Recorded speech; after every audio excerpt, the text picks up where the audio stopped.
Don't get me wrong, I'm glad those travelers made it all the way to Nabartha Reng. But when Urianger told me the Talos was in pieces, and the trolley didn't look much better, I couldn't help wondering what in the hell's had gone on.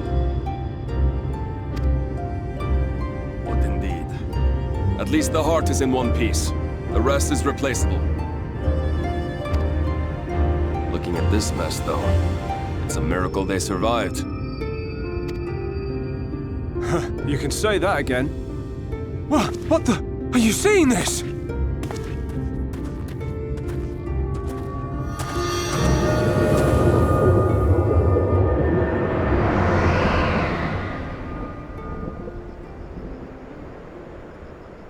The sky, it's...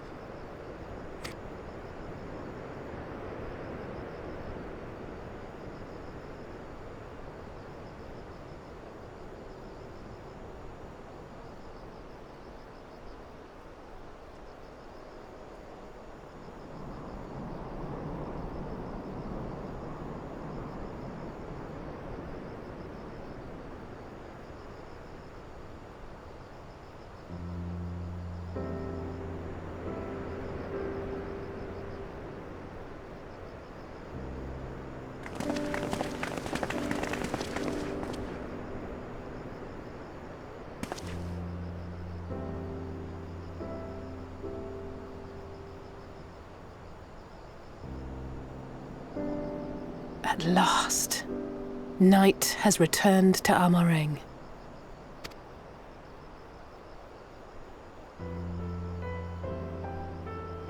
We'll save this broken world yet, Tesleen. You see if we don't.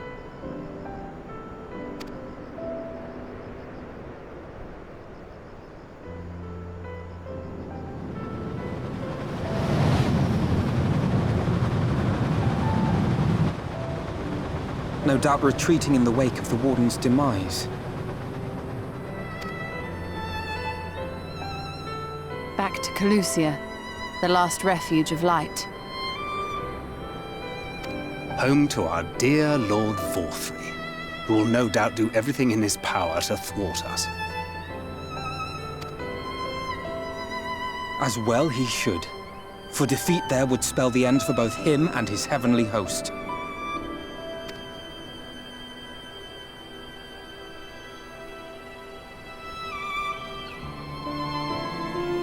There the fate of this star shall be decided.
And sometimes the dead would rather not be disturbed.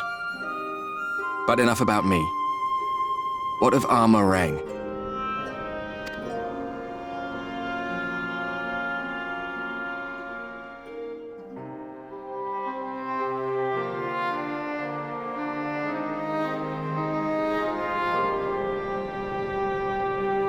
I see. Minfilia's gone then. Which means the reason I must suffer this purgatory shall forever remain a mystery.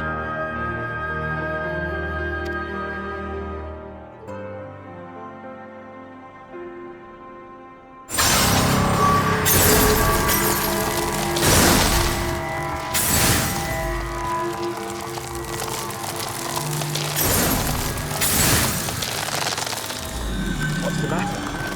Are you all right?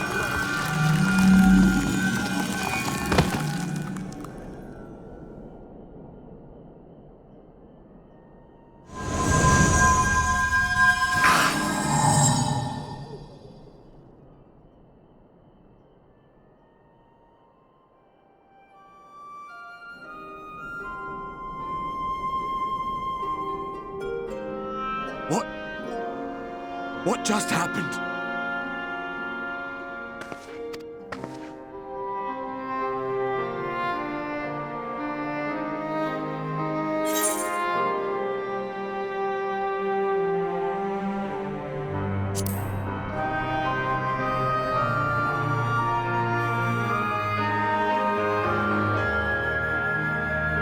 Minfilia said my time had not yet come. That I still had a role to play. Not even the most valiant heroes can stand alone. No, it couldn't be. There's only one hero in this room, and it is not me. I'm just a shadow, cursed to wander.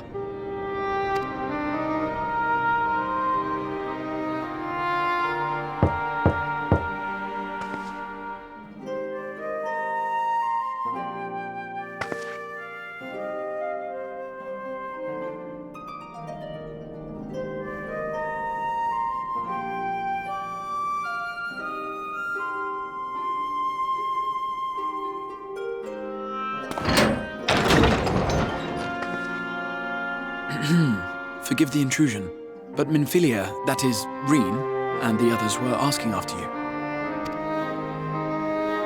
Is everything all right?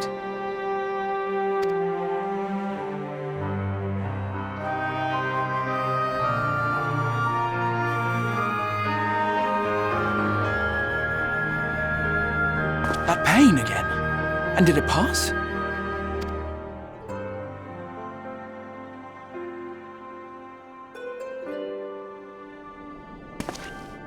Thank goodness for that. I would not wish to see you suffer.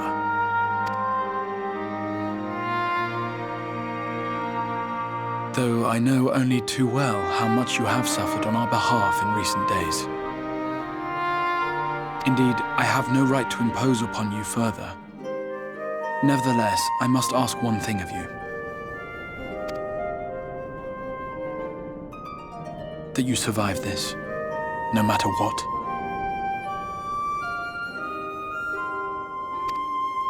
When the dust settles, you must return to your world, for the battles to come and the wars yet unwon. The final Light Warden is all that stands between us and victory. There is still much we must do to prepare, but for now, I will see if there is aught that may remedy the strange affliction which plagues you.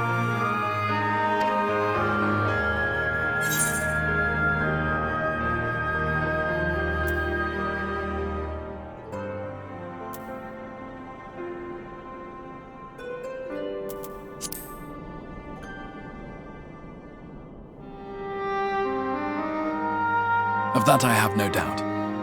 Even if I had my pick of every Reflections heroes, I could not have asked for a finer champion.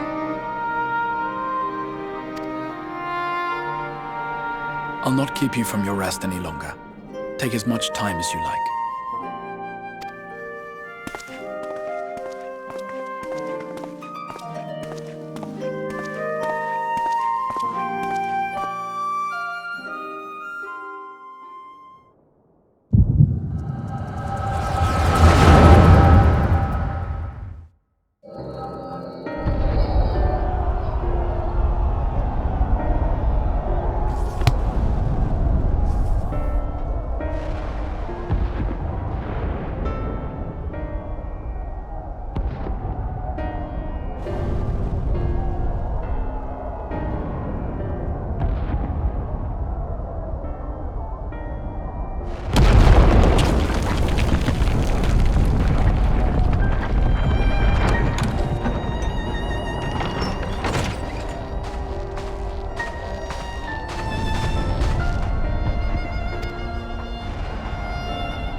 there you are.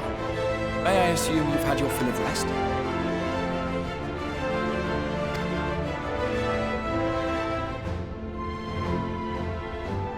That is well. Now that we are all present, let us speak of our plan. Thus far, we have vanquished 4 Light Wardens, restoring Night to much of Norvrand. Only one remains, that of Calusia. And with Reen to guide us, I am certain we will find it.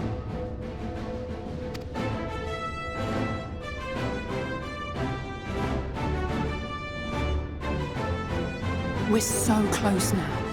If we can just take care of this one last warden, we'll rob the Sin Eaters of their final foothold and drive them out of Norvrand once and for all. It will be a new beginning for the First. A chance for the people to rebuild their world. In short, a prize worth fighting for. And in thus delivering the First from destruction, so too shall we unsow the seeds of the 8th umbral calamity. Do you hear? Your dreamed of rejoining is in jeopardy. Are you sure you're not tempted to intervene?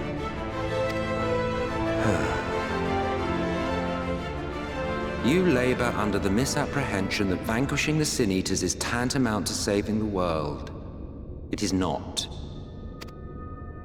In truth, you only delay the inevitable, lengthening your fleeting lives by the smallest of margins.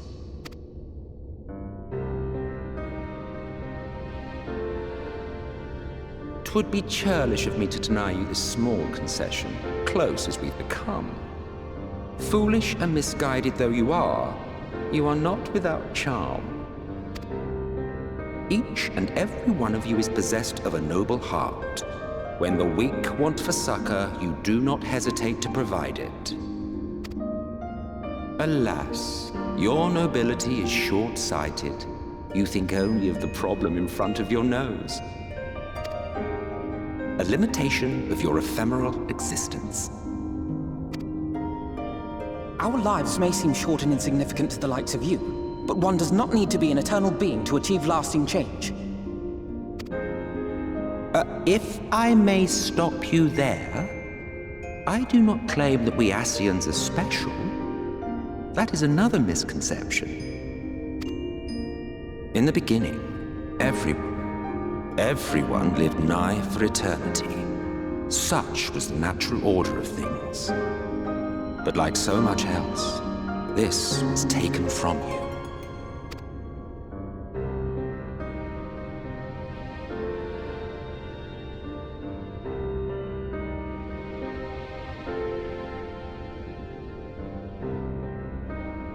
You won't object if I borrow your plaything?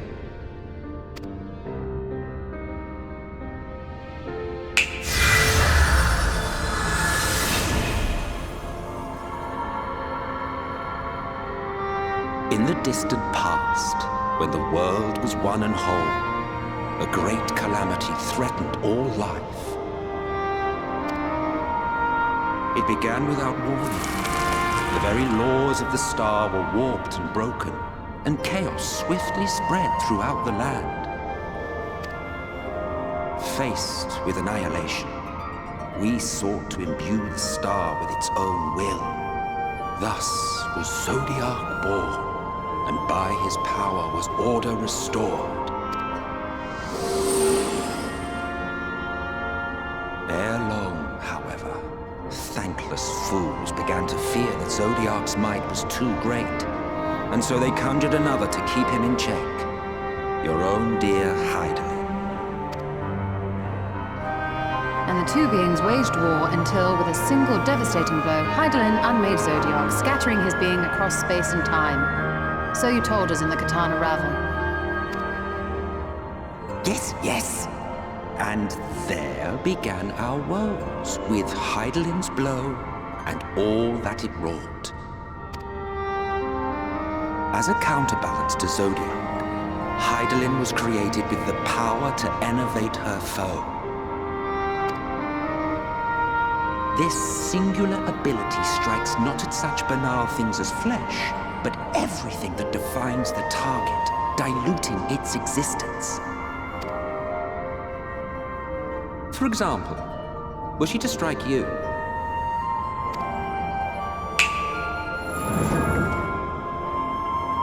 two individuals, identical in appearance yet reduced in all respects. Strength, intelligence, the soul itself, all is halved.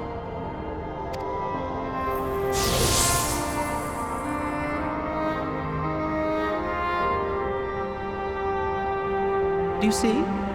This self-same fate befell not only Zodiac, but the very star.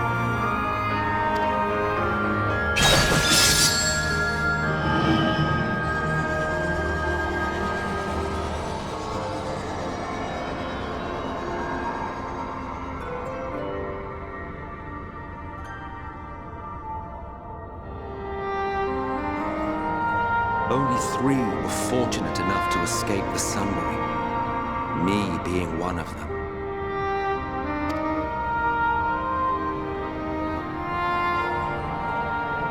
When I beheld the shattered remnants of our home, I knew deepest despair. The inhabitants of these 14 fragments were feeble, frail and foolish, oblivious to their imperfection, ignorant of their past. Malformed creatures thrashing blindly about. Pitiful, disturbing, depressing. So, we took it upon ourselves to rejoin the worlds. But in our eagerness and, I confess, our ignorance, we erred and made a useless void of the 13th.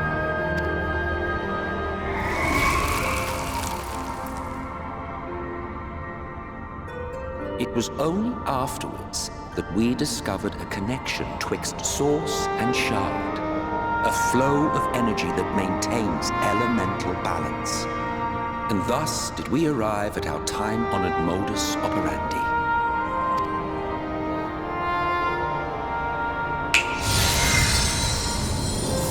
From a purely Ascian standpoint, it could be said that what you seek to do is only logical. But that would be to ignore the immeasurable destruction wrought with each rejoining. You have murdered millions, and this we cannot condone. By your fragmented existence, you continue to give rise to tragedies far crueler than any calamity. But yes, moral relativism and all that. Case in point, I do not consider you to be truly alive, ergo, I will not be guilty of murder if I kill you.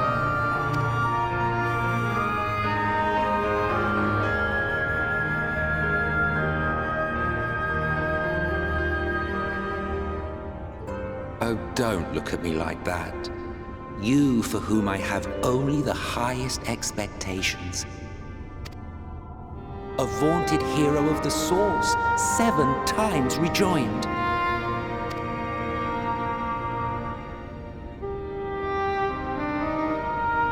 Long have I awaited one who might brave a path of lesser tragedy. A resilient soul able to endure the necessary pain. I dare to hope that my wait is over. So, finish your task and slay the Light Warden. Make proof of your usefulness, and then we may speak again.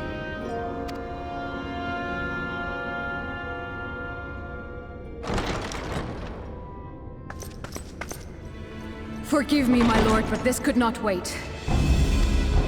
Speak freely, Captain. Our informant in Colusia sends word of unusual activity in Yulmore. It appears their forces are entrenching themselves at key points throughout the city, making ready for an attack by all indications. An intriguing use of resources. I rather doubt Lord Vorthry's concern for the safety of his citizens. You think he's harboring the Light Warden inside the city walls? Even if he does have some means of controlling the Sin Eaters, wouldn't that be a little risky? Risky or not, if there is even a chance the Warden is hiding there, we will need to act fast. The longer we wait, the better prepared the Yulmorans will be.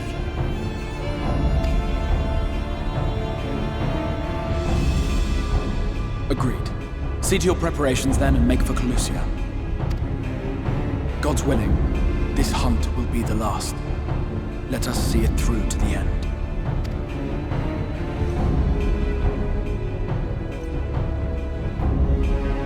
We should begin by assembling in Rite. There we may assess the situation in Yulmore and decide how best to proceed.